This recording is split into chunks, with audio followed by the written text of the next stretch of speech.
ये वाला आर्टिकल आप लोगों को ध्यान से बन के सुनना है, क्योंकि आगे अगर आप लोग यहाँ पर यूपीएससी की प्रिपरेशन कर रहे हैं तो आप लोगों को पर्सनल लाइफ में भी काफी ज्यादा फायदा यहाँ पर पहुंचाने वाला होगा। तो आप लोगों को एग्जाम के लिए तो इंपॉर्टेंट ही है, वैसे भी आप लोगों को यहाँ पर पता होना चाहिए।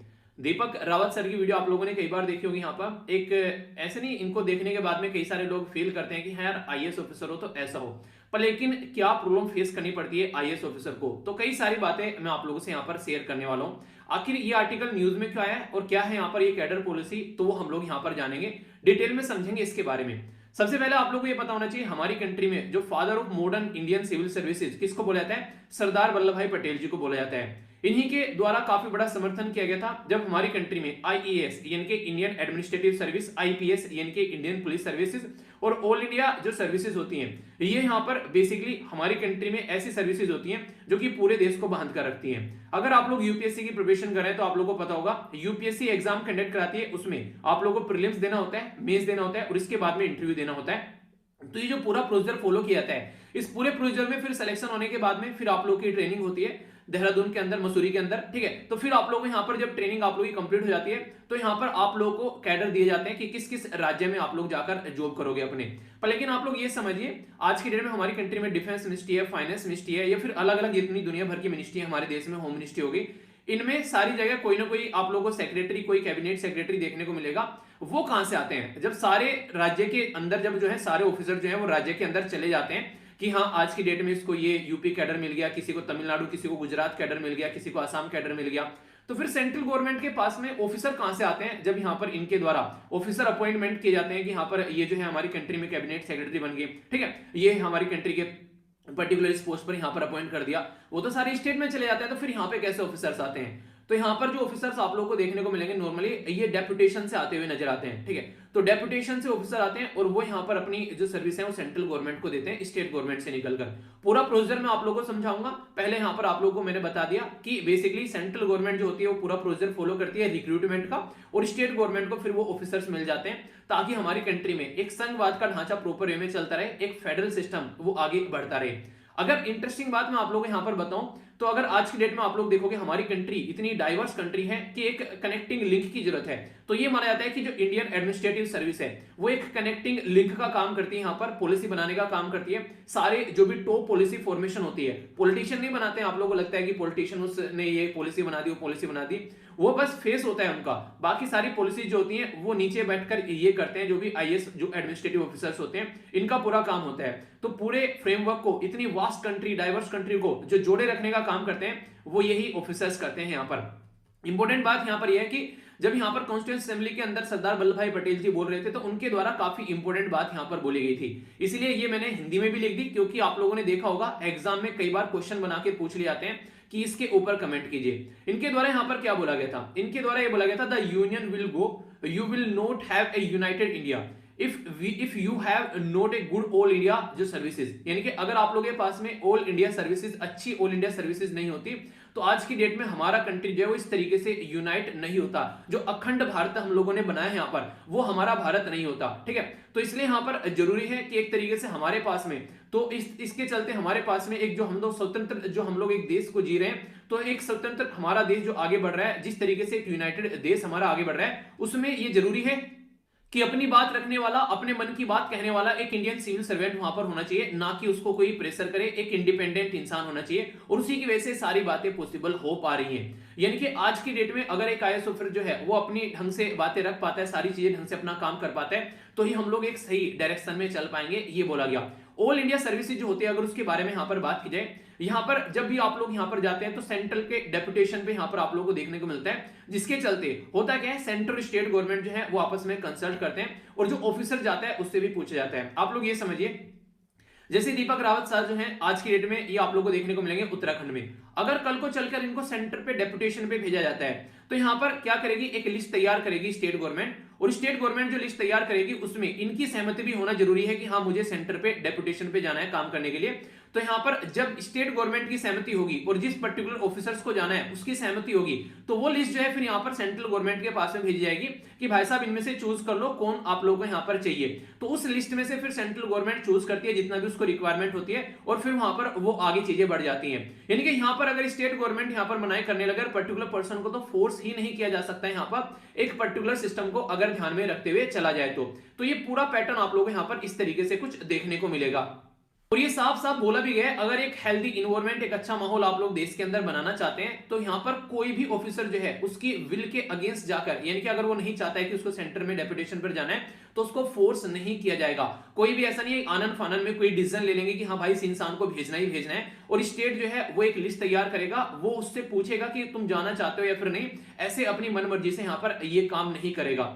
यानी कहने का मतलब यहाँ पर यह कि वही ऑफिसर जो है यहाँ पर डेपुटेशन पे भेजे जाएंगे जिसमें सेंटर और जिसमें स्टेट और ऑफिसर जो है वो दोनों यहाँ पर एक तरीके से सेटिस्फाई है। ठीक है, तो स्टेट करेगा फिर रिवील कि हाँ जो सेटिस्फाई है भाई साहब तुमको जाना है तो तुम जा सकते हो। पर लेकिन ये चीजें यहीं पर ही नहीं रुकती है, यहाँ से फिर माहौल स्टार्ट होता है। आप लोगों को पता है कि जितनी चीजें दिखाई देती हैं अच्छी उतनी चीजें होती नहीं है, अंडरग्राउंड एक अलग ही पैटर्न चल रहा होता है। इसीलिए आप लोगों ने देखा होगा बहुत सारे ऐसे लोग हैं आज के डेट में इंडियन सिविल सर्विसेज जो है वो छोड़ते हुए नजर आते हैं। उनको जो लगता है प्रॉपर वे में जहां पर अपनी जिंदगी को और ज्यादा प्रोडक्टिवली वो यूटिलाइज कर पाते हैं, वहां पर वो काम करते हुए आप लोगों को देखने को मिलेंगे। रीजन इसका यही है। अनफॉर्चुनेट कंडीशन यहां पर क्या है, यानी कि यहां पर एक दुर्भाग्य वाली बात यह है कि सेंटर और स्टेट के बीच में जो यहां पर पॉलिटिकल मुद्दे आते हैं तो वो सारी गरिमा लांग जाते हैं। यानी कि जब उनको इलेक्शन की और जब उनको पावर की बात आती है तो आपस में इस तरीके से लड़ते हैं जैसे कुत्ता बिल्ली लड़ रहे हैं। जबकि हमारे संविधान में जब संघवाद के ढांचे के बारे में बात करते हैं तो चाहते हैं कि एक प्रॉपर वे में चीजें चलती रहे, पर ऐसा देखने को नहीं मिलता है। ऐसा क्यों बोल रहा हूं मैं यहां पर, अभी आप लोग समझेंगे। सेंट्रल गवर्नमेंट के द्वारा अभी 4 अमेंडमेंट लाने की बात की गई है, जो कि रूल 6(1) यहां पर आईएएस कैडर रूल 1954 के अंदर इसमें चेंज किया जाएगा। और ये पूरा क्या रहता है, ये डेपुटेशन की बात की जाती है। यानी कि जब यहां पर डेपुटेशन किया जाता है तो यहां पर ये बोला गया, अभी इस सेंट्रल के द्वारा राज्य से पूछा गया कि आगे से अगर किसी को डेपुटेशन में दिया जाएगा तो उसमें सेंट्रल गवर्नमेंट के हाथ में पावर दे दी गई है डिसीजन लेने की कई सारे मुद्दों को लेकर। यानी कि सेंट्रल गवर्नमेंट जो है वो अब मनमानी कर पाएगी डेपुटेशन को लेकर। तो इसके ऊपर राज्य से सलाह मांगी गई कि जो रूल हम लोग अमेंडमेंट करने जा रहे हैं, 4 जो अमेंडमेंट हम लोग इन रूल में ला रहे हैं, इनसे आप लोग कितना सहमत हैं। तो 25 जनवरी से पहले स्टेट गवर्नमेंट को अपना रिप्लाई देना है। तो कई सारी स्टेट गवर्नमेंट जो है वो यहां पर सदमे में आ गई है इस रूल को लेकर, और वो यहां पर इसको लेकर चिंता जता रही है अपनी। अभी यहां पर एक मुद्दा इंपॉर्टेंट ये है कि इसके बारे में क्वेश्चन भी डायरेक्ट आप लोगों से एग्जाम में बन सकता है। बोला यह जा रहा है कि आज की डेट में रूल क्या है कि अगर कोई भी स्टेट कैडर का ऑफिसर अगर यहां पर सेंट्रल डेपुटेशन पे जाएगा तो कहां पर काम करेगा। ठीक है, तो यहां पर देखने को मिलेगा डेपुटेड सेंट्रल गवर्नमेंट पे जाएगा, या फिर किसी दूसरे स्टेट में भी उसको भेज सकते हैं, या फिर पीएसयू जो हमारी कंट्री में पब्लिक सेक्टर अंडरटेकिंग है उनके अंदर भी उसको भेज सकते हैं। तो यहां पर ये रूल बोलता है, जो रूल 6 और यहां पर रूल 6 का पार्ट 1 आप लोगों को देखने को मिलेगा, ये सारा काम करता है। तो यहां पर मुद्दा क्या हो गया, मुद्दा यहां पर ये हो गया, एक इंटरेस्टिंग फैक्ट जो आप लोग यहां पर कंफ्यूजन में भी डाल सकता है कि अगर डिसएग्रीमेंट हो जाता है इन मुद्दों के ऊपर, यानी कि अगर यहां पर सेंटर और स्टेट के बीच में डिसएग्रीमेंट हो जाता है तो यहां पर सेंट्रल गवर्नमेंट को पावर दी गई है कि मैटर जो है उसके हिसाब से चलेगा। ये बिल्कुल ऐसे ही है जैसे संविधान के अंदर जब आप लोग जाकर झांकते हैं तो आप लोग यहां पर 7वां शेड्यूल दिखाई देता है। इस 7वें शेड्यूल में आप लोगों को 3 लिस्ट दिखाई देंगी। एक तो होती है केंद्र की लिस्ट यानी कि सेंटर की सूची, दूसरी होती है स्टेट की लिस्ट यानी कि राज्य की सूची, और तीसरी है कॉन्करेंट यानी कि समवर्ती सूची, जिसमें दोनों मिलकर काम कर सकते हैं। पर लेकिन जो ये समवर्ती सूची है जिसमें दोनों मिलकर काम कर सकते हैं, उसमें इंटरेस्टिंग फैक्ट यह है कि अगर सेंटर और स्टेट के बीच में लड़ाई हो गई तो सेंट्रल गवर्नमेंट की पावर जो है वो प्रिवेल की जाएगी, यानी कि सेंट्रल गवर्नमेंट जो है जो बोलेगी वो माना जाएगा। तो ये मुद्दा यहां पर देखने को मिलता है, और यही मुद्दा यहां पर कैडर रूल पॉलिसी के अंदर भी देखने को मिलता है। बात यहां पर ये निकल कर आती है, आज की डेट में जब यहां पर ऐसी मनमानी चलने लगती है तो कई सारी इश्यूज यहां पर निकल कर आते हैं। जो अगर बात करें जुलाई 2001 में सेंट्रल गवर्नमेंट के द्वारा क्या किया गया, तमिलनाडु कैडर के एक आईपीएस ऑफिसर थे, उनको डेपुटेशन पे बुलाने की बात की गई। ठीक है, तो सेंट्रल ने अपने आप डिसीजन यहां पर ले लिया, तो इसकी वजह से सेंट्रल गवर्नमेंट और तमिलनाडु के बीच में रस्साकसी देखने को मिली। सेम कंडीशन अभी आप लोगों ने देखा होगा वेस्ट बंगाल के अंदर बहुत बड़ी हाहाकार मची थी इसी मुद्दे को लेकर। ठीक है, हमने कई सारे एडिटोरियल भी डिस्कस किए थे उस टाइम पर उसके ऊपर। तो यहां पर सेंट्रल गवर्नमेंट के द्वारा सेम काम किया गया था, 3 आईपीएस ऑफिसर को यहां पर डेपुटेशन पे बुलाने की बात की गई, जिसके चलते मुद्दा काफी ज्यादा बढ़ गया था। इसी के साथ में अभी रिसेंटली यहां तो हद ही हो गई थी जब यहां पर सेंट्रल गवर्नमेंट के द्वारा चीफ सेक्रेटरी जो वेस्ट बंगाल के होते हैं, ठीक है, जो कि एक हाईएस्ट पोस्ट आप लोग यहां पर देखते हैं, उनको बेसिकली बुलाया गया। वो भी कब? जब उनकी सर्विस का लास्ट डे था, वो खत्म होने वाला था, उसको डेपुटेशन पे बुलाया गया। उन्होंने डेपुटेशन पे जाने से मना कर दिया। तो ये मुद्दा आप लोग को देखने को मिलेगा। इनके कल पर्सन रिटायर होने वाला है, कल या परसों, और उस इंसान को डेपुटेशन पे बुलाया जा रहा है। तो इसका मतलब क्या हो गया? उसको पनिश करने की कोशिश की जाती है। तो ये मुद्दा देखने को मिलेगा। तो इसी के चलते जो सेंट्रल गवर्नमेंट और स्टेट गवर्नमेंट है, वो कुत्ते बिल्ली की तरह फिर लड़ते हुए नजर आते हैं, जिसकी वजह से यहाँ पर ये दिक्कतें देखने को मिलती है। तो यानी कि यहाँ पर एक अपनी गरिमा लांघते हुए नजर आएंगे यहां पर जब ऐसी सिचुएशन देखने को मिलती है। और ये सारी क्या चीजें होती हैं? ये सारी होती है बदले की भावनाएं, यानी कि सामने वाले पर्सन को सबक सिखाने वाली बात यहां पर आप लोग को देखने को मिलती है। ऐसा ही यहां पर देखने को मिलता है। ऐसा नहीं कि सेंट्रल गवर्नमेंट ही ऐसी हरकतें करती है, स्टेट गवर्नमेंट भी हरकत करती है। अगर कोई ऑफिसर जो है वो डेपुटेशन पे जाना चाहता है और उसकी स्टेट गवर्नमेंट के साथ में अच्छी नहीं बनती है, तो यहां पर स्टेट गवर्नमेंट फिर उसका नाम बेसिकली रिलीज नहीं करती है, उसको आगे नहीं जाने देती है बदले की भावना से। ऐसा ही एक ऑफिसर देखने को मिला था, सीनियर ऑफिसर तमिलनाडु के अंदर में, ऐसी ही एक इशू यहां पर निकल कर आया था। उनके द्वारा सीबीआई को ज्वाइन करने की बात की गई थी, सेंट्रल ब्यूरो ऑफ इन्वेस्टिगेशन को, पर लेकिन उनको बेसिकली स्टेट गवर्नमेंट के द्वारा क्लियरेंस ही नहीं दिया जा रहा था। तो यानी कि स्टेट गवर्नमेंट भी यहां पर बदले की भावना से कई बार ऐसे काम करती हुई नजर आती है। अब यहां पर पिस्ता कौन है? पिसे का बेचारा कौन? पिसे का बेचारा बीच में आईएएस ऑफिसर। तो ये कंडीशन आप लोगों को देखने को मिलेगी। तो इसलिए कमर कस लीजिए यहां पर। और भी कई सारे इश्यूज आप लोगों को देखने को मिलते हैं। जो यहां पर 4 अमेंडमेंट इनके द्वारा करने की बात की जा रही है, तो 2 अमेंडमेंट तो ऐसे हैं, चलो ठीक है, वो हो जाएंगे, कोई दिक्कत नहीं है। पर लेकिन 2 अमेंडमेंट ऐसे हैं जो कि राज्य गवर्नमेंट की भुएं सुकोड़ रहे हैं, यानी कि राज्य गवर्नमेंट को टेंशन में ला रहे हैं। पहला अमेंडमेंट क्या है? पहला अमेंडमेंट यहां पर ये बोलता है कि स्टेट गवर्नमेंट जो है वो यहां पर fixed number of IAS officer जो है वो सेंट्रल गवर्नमेंट को डेपुटेशन पे भेजेगी हर साल। यानी कि डिसाइड कर लिया इतने आने हैं तो इतने आने हैं, तो यानी कि एक तरीके से फिक्स कर दिया। अब आप लोगों को पता है कि बहुत सारे आईएएस ऑफिसर की कमी है आज के में, और यहां पर इस तरीके से अगर भेजा जाएगा तो कैसे काम चलेगा? पहला मुद्दा तो यहां पर ही निकल के आता है। तो जो अमेंडमेंट किया जा रहा है यहां पर तो ये प्रपोज अमेंडमेंट जो है, जो स्टेट गवर्नमेंट जो है वो यहां पर इसको लेकर खुश नहीं है, ठीक है। तो कई सारे इश्यूज आप लोग यहां पर देखने को मिलेंगे कि यहां पर सेंटर को फिक्स इसमें भेजना है यहां पर, और वो भी चाहिए नहीं, चाहिए तो चाहिए। तो ये आप लोग को देखने को मिलेगा। तो स्टेट गवर्नमेंट जो है वो आईएएस ऑफिसर जो है वो सेंट्रल डेपुटेशन पे जब भेजता है यहां पर, ठीक है, तो उनकी विश होना जरूरी है। तो यहां पर सेंट्रल डेपुटेशन पे अगर जा रहा है, पता चला किसी की विश भी नहीं है, तो फिक्स नंबर कहां से निकाल कर लेकर आएंगे? अभी हमारे देश में कई सारी कंडीशन है आज के में, पुअर वर्किंग कंडीशन देखने को मिलेगी अगर आप लोग जूनियर लेवल पर रहते हैं, ठीक है। और कई बार उल्टे सीधे जिनमें कोई क्लैरिटी नहीं होती, ऐसे डिसीजन लिए जाते हैं यहां पर सीनियर पोस्ट पर, की पता नहीं है कि नीचे क्या चल रहा है, ठीक है। Lack of security of tenure आप लोगों को देखने को मिलेगा, जिसकी वजह से आज के में शॉर्टेज है। आईएएस की शॉर्टेज इसलिए भी हो गई है क्योंकि लोग जो है इससे ज्यादा ल्यूक्रेटिव अपना प्राइवेट सेक्टर में जॉब करना ज्यादा पसंद कर रहे हैं, क्योंकि जिस पर्पज के लिए यहां पर आईएएस ऑफिसर बनते हैं उस पर्पज को उनका फुलफिल नहीं होने देता है। यानी कि आप लोग पूरे डेडिकेशन के साथ में जा रहे हैं, करप्शन को हटा देंगे, ये चीजें चेंज कर देंगे, वो चीजें चेंज कर देंगे, पर रियलिटी में इतना आसान नहीं होता है। अंदर जाकर बहुत सारे ऐसे इश्यूज होते हैं जो कि टैकल करने होते हैं। यहाँ पर पॉलिटिशियन जो होते हैं वो मालिक होते हैं और वो सर पर बैठे होते हैं सारे एडमिनिस्ट्रेटिव ऑफिसर के, तो उनको अपने हिसाब से चलाने की कोशिश की जाती है। तो ये एक ऐसा मुद्दा है जिसकी वजह से माना जाता है कि जितनी पावर है इंडियन सिविल सर्विसेज के अंदर वो ढंग से यूटिलाइज नहीं कर पाते हैं। इवन कई सारे ऐसे भी देखे होंगे आईपीएस ऑफिसर तक, आईएएस ऑफिसर तक सुसाइड तक भी कर लेते हैं, इतना प्रेशर यहां पर बन जाता है कई बार। तो ये कंडीशन आप लोगों को देखने को मिलेगी। तो दूर के धौल सामने होते हैं, आप लोगों को कई बार देखने को मिलेगा लोग जो है बड़े ही डेडिकेटेड होकर तैयारी करते हैं, पर लेकिन प्रैक्टिकल भी होना चाहिए आप लोगों को साथ ही साथ में, क्योंकि वहां पर एक तरीके से इमोशनलिटी काम नहीं आने वाली है, प्रैक्टिकल और मैं बोलूंगा बेसिकली इमोशनल इंटेलिजेंस आप लोगों को काम आने वाली है यहां पर, कि कहां पर किस तरीके चीजों को लेकर चलना है। आप लोगों के पास में एक पॉलिटिशियन है, वो बोला ये काम कर दो, ठीक है, आपने बोला कि ठीक है बिल्कुल कर दूंगा, अगर ये काम जो है वो रूल के हिसाब से हो तो बिल्कुल करेंगे। पॉलिटिशियन बोलेगा कि रूल के हिसाब से होता तो तेरे पास आता क्या? तो अगर उसी दिन पहले दिन आप लोगों ने उस पॉलिटिशियन की बात मान ली तो गले में पट्टा डाल के रखेगा पूरी जिंदगी, जहां चाहेगा उधर आप लोगों को लेकर चलेगा। वो अलग बात है कि पैसा अच्छा खासा मिलता रहेगा, करप्शन का माल आप लोगों की पॉकेट में आता रहेगा, पर लेकिन रियलिटी होगी आप लोगों की आत्मा मर जाएगी, आप लोगों की आत्मा अंदर से गवाही नहीं देगी। पर लेकिन अगर पहले ही दिन आप लोगों ने मना कर दिया कि ठीक है रूल के हिसाब से होगा तो काम करूंगा, वरना उल्टा सीधा पर्सनल काम बिल्कुल नहीं करूंगा, तो वो तुरंत क्या करेगा? ज्यादा से ज्यादा क्या कर सकता है? ट्रांसफर कर सकता है, इसके अलावा कुछ नहीं करेगा, ठीक है। ऐसी जगह ट्रांसफर कर देगा जहां आप लोग हो सकता है अच्छा ना लगे, पर लेकिन आप लोग के अंदर का इंसान जो है वो गरिमा जो है वो बची रहेगी आप लोग की, ठीक है। आप लोग ये बोलोगे हाँ मैंने अपने अंदर से जिस पर्पज के लिए यहाँ पर आया था वो पर्पज आप लोग का फुलफिल रहेगा।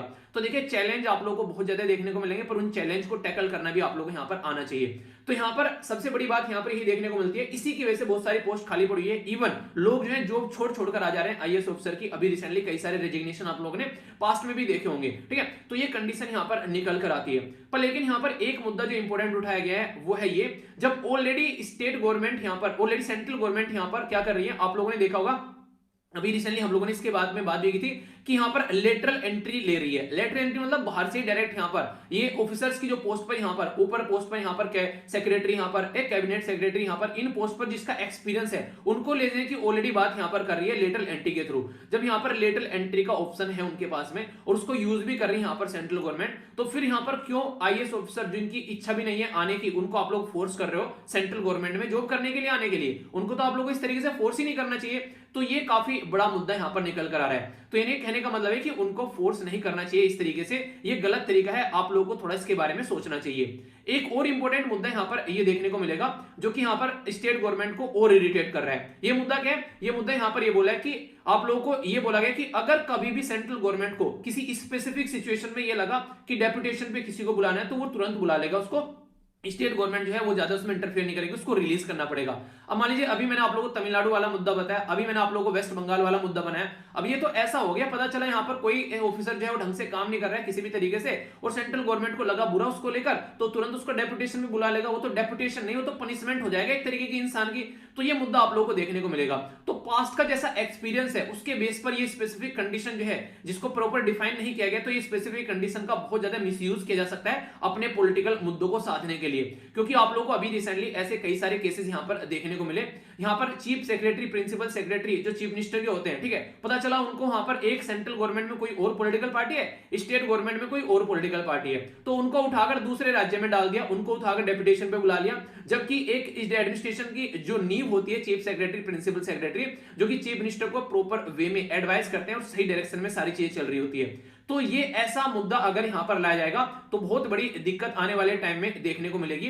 तो इसी के बारे में बात की जा रही है कि आप लोगों को थोड़ा सा सोचना चाहिए। अगर हम लोग आज के दिन में चाहते हैं कि संघवाद का ढांचा हमारे देश में प्रॉपर वे में बना रहे, ये कुछ सजेशन दिए गए हैं उसके लिए, तो आप लोग इनको आंसर राइटिंग में भी यूज कर सकते हैं यहाँ पर, और इवन इंटरव्यू में भी इसके बारे में अगर कोई क्वेश्चन आप लोगों से पूछे तो वहां पर भी आप लोग इनको बता सकते हैं। बात की जा रही है नानी पालकीवाला जी के बारे में। ये काफी इंपोर्टेंट पर्सनैलिटी थे हमारे देश में। इनकी जो डेथ हुई 2002 में हुई। इंडियन जूरिस्ट थे और एक लिबरल इकोनॉमिस्ट भी थे।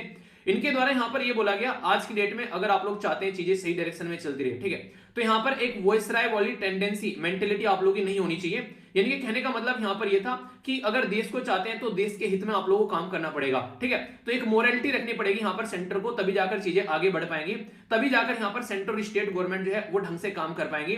तो कॉन्स्टिट्यूशनल एक मोरालिटी होनी चाहिए, ठीक है, जस्टिस और फेयरनेस होना चाहिए स्टेट की तरफ। यानी कि स्टेट को ये बोले कि स्टेट तो मेरे नीचे आता है और स्टेट को दबा कर रखा जाए, तो ऐसा नहीं है भाई साहब। हमारी कंट्री में फेडरलिज्म यानी कि संघवाद का ढांचा है और ये कोऑपरेटिव है, यानी कि संघवाद का ढांचा मिलकर काम करेंगे तभी आगे बढ़ेगा। तो इसलिए यहां पर जबरदस्ती स्टेट गवर्नमेंट के साथ में सेंट्रल गवर्नमेंट को नहीं करनी चाहिए। तो ये सजेशन में आप लोग मेंशन यहां पर कर सकते हैं। एक और इंपॉर्टेंट मुद्दा, ये तो डायरेक्ट प्रीलिम्स में क्वेश्चन भी आप लोगों से पूछा गया, आप लोगों ने देखा होगा कई बार, SR Bommai versus union of India का केस था 1994 का। SR Bommai union of India का केस जो था 1994 का, उसमें यहां पर बेसिकली सुप्रीम कोर्ट के द्वारा ये बोला गया कि स्टेट जो है भाई साहब वो एक इंडिपेंडेंट खुद की उनकी एंटिटी है। यानी कि ऐसा नहीं है कि ऊपर सेंट्रल गवर्नमेंट होगी नीचे स्टेट गवर्नमेंट है, ऐसा कुछ भी नहीं है। संविधान में अलग अलग मेंशन किया हुआ है कि स्टेट गवर्नमेंट जो होगा वो अलग रहेगा, सेंट्रल गवर्नमेंट अलग से। यहां पर उसके अंदर में सेंट्रल गवर्नमेंट के चीफ मिनिस्टर रहेंगे, प्रेसिडेंट रहेंगे, ऐसे स्टेट गवर्नमेंट के सेंट्रल गवर्नमेंट के प्राइम मिनिस्टर रहेंगे और प्रेसिडेंट रहेंगे, ऐसे स्टेट गवर्नमेंट के चीफ मिनिस्टर और गवर्नर रहेंगे। पूरा एक पैटर्न है। तो सबऑर्डिनेट नहीं है स्टेट गवर्नमेंट, वो खुद लोगों के द्वारा इलेक्ट की जा रही है भाई साहब, आप लोग उनको ऐसे नहीं देख सकते। तो ये सारी बातें ऑलरेडी यहां पर कई सारे केस में सुप्रीम कोर्ट के द्वारा भी बताई गई है कि आप लोग जो है यहां पर बेसिकली ये फोकस करना है कि कैसे पॉलिटिकल, सोशल, एजुकेशनल कल्चर लोगों की लाइफ में चेंज लेकर आना है, उसको कैसे आप लोग को आगे बढ़ाना है। ना कि यहां पर आप लोग ऐसा नहीं कि यहां पर जो स्टेट गवर्नमेंट होगी वो आप लोगों के नीचे काम करेगी। तो स्टेट गवर्नमेंट बोला गया है neither satellite nor agent of centre, यानी कि ये आप लोग के अंडर कंट्रोल में काम करने वाली कोई एंटिटी नहीं है। तो ये इंडिपेंडेंट काम करने वाला एक प्रॉपर सिस्टम है जो कि संविधान में जिसके प्रॉपर इंडिपेंडेंस इसको दे रखी है। तो स्टेट गवर्नमेंट को सेंट्रल गवर्नमेंट जो है वो अपने कब्जे में नहीं ले सकती। तो ये यहां पर आप लोगों को देखने को मिलेगा। दो इंपॉर्टेंट पॉइंट ऑफ व्यू आ गया आप लोगों के सामने और यहां से डायरेक्ट क्वेश्चन भी आप लोगों के निकल जाते हैं। इवन बोल देंगे कि किस केस के द्वारा बोला गया, सेंटर स्टेट के रिलेशन के बारे में कुछ लिखने के लिए आए तो SR Bommai versus union of India का केस वहां पर भी आप लोग मेंशन कर सकते हैं। काफी अच्छे मार्क्स मिलेंगे अगर आप लोग इसको लिख कर आएंगे तो, ठीक है। कि सरदार पटेल साहब के द्वारा जो बोला गया था वो बोला गया था किसके बारे में? बोला गया था कि हमारी कंट्री में ऑल इंडिया सर्विस जो है तो यहां पर किसी लिए लेकर आई गई थी ताकि हमारी कंट्री में एक प्रॉपर वे में देश जो आगे बढ़ सके। तो यहाँ पर ये बोला जा रहा है कि हमको सरदार पटेल जी की जो उनके द्वारा उम्मीद लगाई गई थी, उनके द्वारा जो मतलब एक तरीके से उनके द्वारा जो सोचा गया था, एक तरीके से सलाह दी गई थी, उसको ध्यान देना चाहिए कि हम लोग किस लिए ऑल इंडिया सर्विस बना के लेकर आए थे। एक फेडरल सिस्टम को हम लोग को आगे लेकर चलना चाहिए। सेंटर और स्टेट की कुत्ते बिल्ली की लड़ाई में यहाँ पर इसको ताव पर हम लोग को नहीं लगाना चाहिए। अगर लग रहा है कि कोई लड़ाई लग भी रही है तो उसको प्रॉपर मिलकर आप लोग देश के हित में रहते हुए आप लोग इसका सोल्यूशन निकालना पड़ेगा, कोऑपरेटिव फेडरलिज्म के साथ में, यानी कि सहकारी संघवाद के ढांचे के साथ में काम आप लोगों को यहां पर करना पड़ेगा, तभी एक सही सॉल्यूशन आप लोगों का निकलता हुआ नजर आएगा। तो ये बातें यहां पर इसमें कंप्लीट बताई गई हैं। आई होप कि आप लोगों के माइंड में एक एक पॉइंट क्लियर हो गया होगा। अगर कहीं पर भी कोई भी डाउट आप लोगों को लगता है तो आप लोग उसको पूछेगा जरूर। वो डाउट आप लोगों के माइंड में कंप्लीट क्लियर होना चाहिए। वो डाउट एक एक पॉइंट आप लोगों को अगर पता रहेगा तो आप लोग उसको लिख भी पाएंगे, और एग्जाम में तो सही है, आप लोग लाइफ में अगर एक आईएएस ऑफिसर बनना चाहते हैं या फिर एक सिविल सर्विसेज में आप लोग जाना चाहते हैं तो ये सारी चीजें आप लोग को पता होनी चाहिए। तो अपनी राय आप लोग कमेंट बॉक्स में लिखेगा कि ये सही किया सेंट्रल गवर्नमेंट के द्वारा या फिर सेंट्रल गवर्नमेंट के द्वारा गलत किया गया, आप लोगों की क्या राय है। तो कुछ शब्दों में आप लोग अपनी राय यहां पर बता सकते हैं।